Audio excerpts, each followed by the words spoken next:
নিজের জীবনের ৪৫ বছরেরও বেশি সময় ধরে সংগ্রহ করছেন প্রাচীন ও আধুনিক নানা দেশের মুদ্রা। শুধু তাই নয়, তার সংগ্রহে আছে স্বাধীন বাংলার প্রথম নোট, জাপানের প্রোপাগান্ডা নোট ও নিষিদ্ধ তিব্বতের নোট পর্যন্ত। বাংলাদেশের দরে সেটা ১৯৭২ সাল থেকে বর্তমান পর্যন্ত নোট আমার সংগ্রহে আছে। বলছি চট্টগ্রামের প্রবালদির কথা, যার সংগ্রহে আছে গান্ধার সভ্যতা, হরিকেল রাজ্য, সুলতানি আমল এবং দিল্লির সম্রাটদের টাকশাল থেকে বের হওয়া দুর্লভ কয়েন। বিভিন্ন গভর্নর, বিভিন্ন ডিজাইন এবং বিভিন্ন পিরিয়ড নিয়ে আমি সংগ্রহ করি। প্রবালের মুদ্রা সংগ্রহ শুরু হয় ৬০-এর দশকে, যখন তিনি অষ্টম শ্রেণীর ছাত্র। পুরনো জামাকাপড়ের দোকানে পাওয়া বিদেশি কয়েন তাকে এই শখের পথে প্রেরণা জুগিয়েছিল। প্রবালের সংগ্রহে থাকা বিশেষভাবে উল্লেখযোগ্য একটি কয়েন, যার এক পিঠের ওপরের কোনায় খোদাই করা ব্রাহ্মী লিপি এবং মাঝখানে ষাঁড়ের ছাপ, অন্য পিঠে ত্রিশূলের ছবি। এটি সপ্তম শতকের হরিকেল রাজ্যের মুদ্রা, যা প্রায় ১৩০০ বছর আগে চট্টগ্রামে ব্যবহৃত হতো।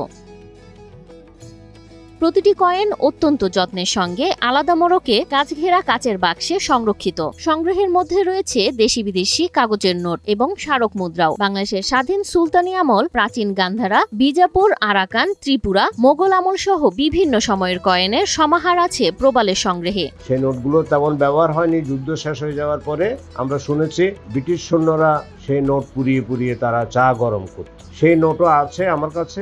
মুদ্রাগুলোর আকৃতি ও নকশার উপর ভিত্তি করে বিভিন্ন নামকরণ রয়েছে। হর্সম্যান অর্থাৎ অশ্বারোহীর ছাপযুক্ত কয়েন, কাপলিট কবিতার পঙ্গক্তি সম্বলিত কয়েন, ব্যান্ড বার বাঁকানো নৌকা আকৃতির কয়েন। এই কয়েনগুলোর মূল্য নির্ভর করে তাদের রেয়ারিটি, কন্ডিশন এবং ঐতিহাসিক গুরুত্বের উপর। প্রবাল জানান, মধ্যযুগের চট্টগ্রামের বণিকদের তৈরি ট্রেড কয়েনও তার সংগ্রহের অংশ। এছাড়া সম্রাট আকবরের সময়ের কবিতা সম্বলিত চারকোনা কাপলিট, বিজাপুর রাজ্যের লারিন কয়েন, ত্রয়োদশ শতকের ফখরুদ্দিন মোবারক শাহ, আলাউদ্দিন আলী শাহ ও গিয়াসউদ্দিন লোদের কয়েনগুলো রয়েছে। বাংলাদেশের একমাত্র স্মার্ট সিটি বসুন্ধরা এখন আরো নিরাপদ, আধুনিকতায় আরো এক ধাপ এগিয়ে। বড় সাইজের নোট আছে, যেমন আমার কাছে রাশিয়ার একটি নোট আছে ১৯১২ সালের 100 রুবলের। এটা প্রায় 1 ফুটের উপরে লম্বা। কেবল কয়েন নয়, বাংলাদেশের প্রথম কাগজের নোট থেকে শুরু করে সাম্প্রতিক স্মারক কয়েন পর্যন্ত সবকিছুই অ্যালবামে সাজানো আছে। বিশেষ স্মারক কয়েনের মধ্যে রয়েছে আন্তর্জাতিক মাতৃভাষা দিবস, রবীন্দ্রনাথের ১৫০তম জন্মবার্ষিকী এবং নজরুলের বিদ্রোহী কবিতার ৫০ বছর পূর্তি উপলক্ষে প্রকাশিত কয়েন। বাংলাদেশের প্রথম নোটটা বেরিয়েছিল ১৯৭২ সালের ৪ এপ্রিল।